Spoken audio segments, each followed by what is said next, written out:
आपका स्वागत है आपके अपने चैनल व्रत कथा क्रिएशन। ओम नमो भगवते वासुदेवाय। नमस्कार दोस्तों, क्या आप जानते हैं कि भाद्रपद पूर्णिमा का दिन क्यों इतना खास होता है? क्यों इसी दिन पितरों को याद किया जाता है और क्यों इसे श्राद्ध पूर्णिमा कहा जाता है? साल 2025 में यह तिथि और भी महत्वपूर्ण है क्योंकि इस दिन चंद्र ग्रहण का भी संयोग बन रहा है। चलिए जानते हैं भाद्रपद पूर्णिमा 2025 की तिथि, महत्व, व्रत विधि, पितृदोष से मुक्ति के उपाय और इस दिन की विशेष मान्यताएं।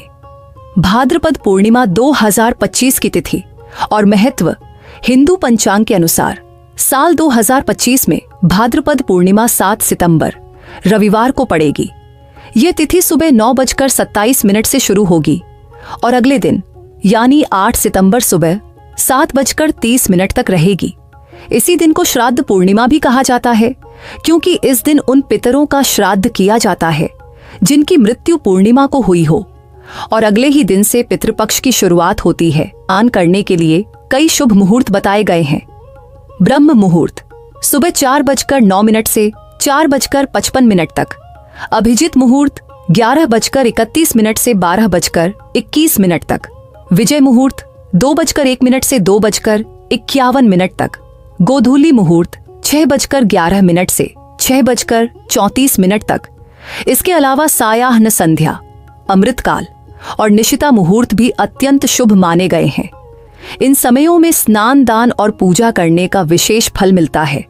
व्रत विधि: भाद्रपद पूर्णिमा के दिन प्रातः स्नान करके शुद्ध वस्त्र पहने और व्रत का संकल्प लें। घर में भगवान विष्णु अथवा सत्यनारायण की प्रतिमा स्थापित करें। दीपक जलाकर भगवान को रोली, अक्षत, पुष्प, तुलसी दल और मिष्ठान अर्पित करें। पंचामृत से अभिषेक करने के बाद सत्यनारायण व्रत कथा का पाठ करें। दिन भर फलाहार करें और अगले दिन प्रातः व्रत का पारण करें। भाद्रपद पूर्णिमा व्रत कथा। दोस्तों, भाद्रपद पूर्णिमा का व्रत भगवान विष्णु की कृपा पाने का एक अत्यंत पवित्र अवसर है। पौराणिक ग्रंथों में इसके पीछे एक अद्भुत कथा का उल्लेख मिलता है जो मनुष्य के जीवन में सौभाग्य, संतान सुख और दीर्घायु का वरदान देती है। आइए सुनते हैं यह पावन कथा। द्वापर युग में एक बार माता यशोदा ने भगवान श्री कृष्ण से पूछा, लल्ला, ऐसा कौन सा व्रत है जिसे करने से स्त्रियों को कभी विधवा होने का भय न रहे और मनुष्यों की सभी मनोकामनाएं पूर्ण हो जाएं? भगवान श्री कृष्ण मुस्कुराए और बोले, मां, 32 पूर्णिमा का व्रत करने से यह सब संभव है। यह व्रत अचल सौभाग्य देने वाला है और इससे भगवान शिव की कृपा प्राप्त होती है। इसके बाद श्री कृष्ण ने यशोदा जी को एक प्राचीन कथा सुनाई। बहुत समय पहले बकार्तिका नाम की एक नगरी थी। वहां चंद्रहास नामक राजा राज करता था।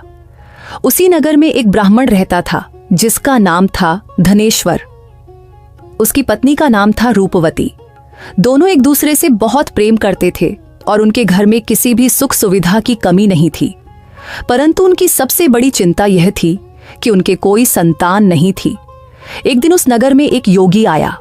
वह नगर के सभी घरों से भिक्षा लेता, लेकिन धनेश्वर और रूपवती के घर से कभी भिक्षा नहीं लेता।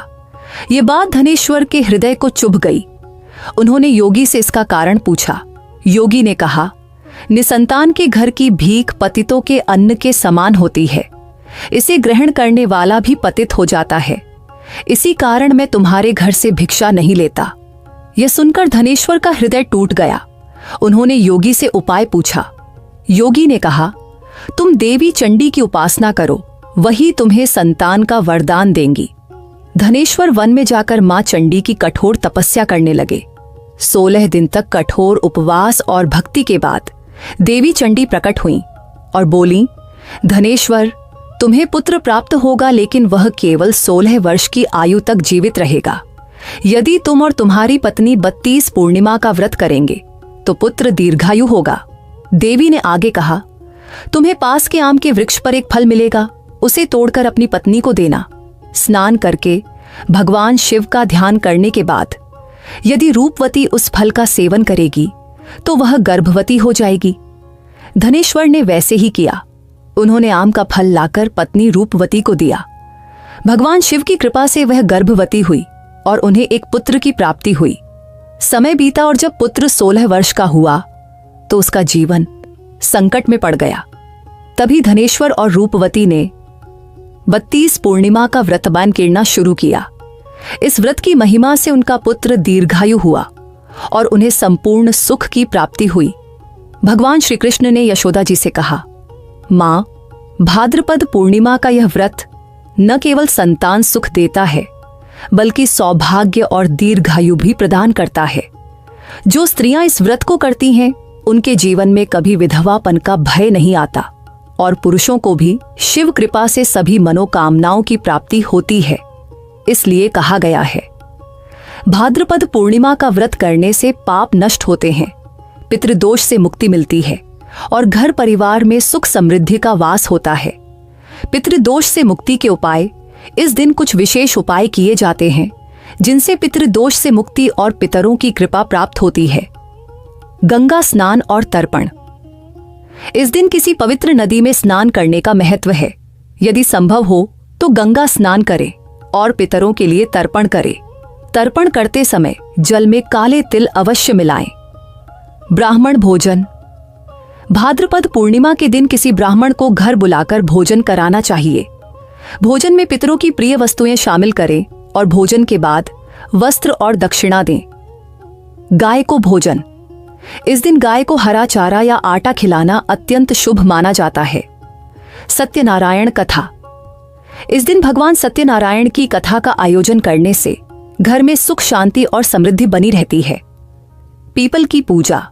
पीपल के पेड़ पर जल अर्पित करें और शाम को इसके नीचे दीपक जलाएं। मान्यता है कि पीपल में पितरों का वास होता है और इससे पितृदोष का प्रभाव कम होता है। दान। अनाज, वस्त्र और धन का दान करने से पितृ प्रसन्न होते हैं और घर परिवार पर उनका आशीर्वाद बना रहता है। आत करते हैं उन कार्यों की जो इस दिन वर्जित हैं। मांस, मदिरा और तामसिक भोजन का सेवन बिल्कुल न करें। झूठ बोलना, क्रोध करना, विवाद और चुगली से बचें। किसी भी जीव का अपमान या हानि न करें। तुलसी और पीपल जैसे पवित्र पौधों को नुकसान न पहुंचाए। और ध्यान रहे कि इस दिन रात के समय भोजन करना शास्त्रों में वर्जित माना गया है। पूजा और कथा में किसी भी प्रकार की लापरवाही भी अशुभ फल देती है। तो दोस्तों, भाद्रपद पूर्णिमा का दिन केवल एक धार्मिक तिथि नहीं है, बल्कि यह पितरों को याद करने और उनका आशीर्वाद प्राप्त करने का सुनहरा अवसर है। इस दिन विधिवत स्नान, दान, तर्पण और पूजा करने से न केवल पितृदोष दूर होता है बल्कि घर परिवार में सुख समृद्धि और शांति का वास होता है। आप सभी को भाद्रपद पूर्णिमा और आने वाले पितृपक्ष की ढेरों शुभकामनाएं। वीडियो अच्छा लगा तो चैनल को अपने